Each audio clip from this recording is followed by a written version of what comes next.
Starting an airline in India is a long winding process. Basically, you need license in three forms. One is given by the Ministry of Civil Aviation, one is given by the DGCA, and one is given by the BCAS, which is the authority that looks after the aircraft security. The process starts with the BCAS. You have to, for an airline to start an operation, you have to give a security manual to BCAS. This is the easiest part of the whole process. The second process is when you get a NOC from Ministry of Civil Aviation. This is a sort of a long process, but still not longer as compared to AOP, which is Airline Operator Permit, which is the last step in the whole process, and it takes a lot of time to get AOP in India. I'll come to that later. But with NOC, airlines have to give a lot of details. For example, they have to give details of what kind of aircrafts they will be using, the routes that they will be flying to, their business model, the kind of people they will be hiring for this operations, and a lot of things. I mean, it has to be very transparent. A company has to give all the basic details, what they're going to, where the money will come from. So everything will be given as part of this NOC. The NOC is given by the Ministry of Civil Aviation, but the grant happens through DGCA, which is the airline authority right now in India. The second process is Airline Operator Permit, which comes from DGCA. It is the most comprehensive thing of this whole process. You have to get a lot of details in terms of how you will manage the operations. It is largely about the security and safety of the whole operations. So a lot of tests done through the inspectors of DGCA, to prove that yes, the airline has a potential to fly an aircraft safely.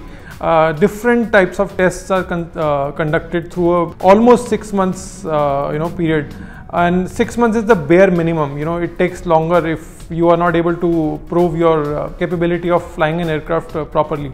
It takes about 18 months to 24 months to get an aircraft license in India. So minimum of 18 to 24 months, and it typically takes much longer than that. That is the ideal time that it takes, but most airlines in India takes much longer. So you can say roughly more than 2 years.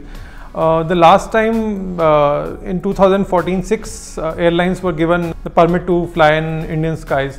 3 of them were regional airlines, 3 of them were national airlines.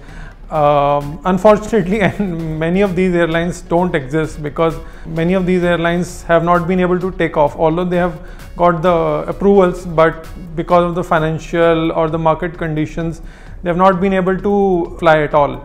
Some flew, but they have sort of grounded after a brief period of operations. The current thing with the AirAsia, the current controversy around the AirAsia, pertains to 2 things. One is the FIPB approval. So, if you are a foreign airline planning to, start an airline in India, you need an Indian partner, because the NOC, which is given by Ministry of Civil Aviation, can only be granted to an Indian citizen or a company which is registered in India. So, in this case, AirAsia was in touch with Tata, because Tata Group was the Indian face of the whole joint venture. Now, the problem with this whole thing was that CBI has got hold of emails of one of the Tata Trust executive, R. Venkat. Now, this email says that he was giving personal guarantee on behalf of then Civil Aviation Minister Ajit Singh and also the FIPB chairman, saying that you have to, that he's giving the personal assurance that we will get all these regulatory approvals because the minister has given sort of go ahead.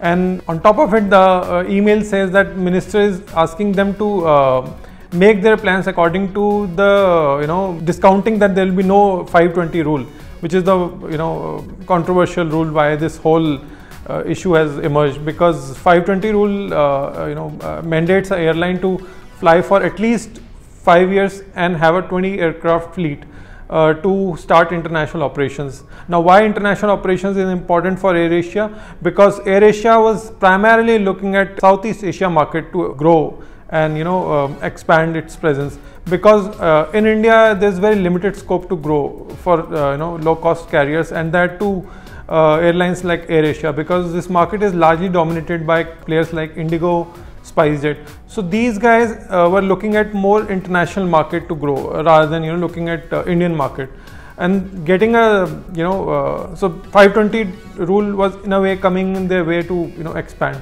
So this whole thing has sort of become controversial from that point.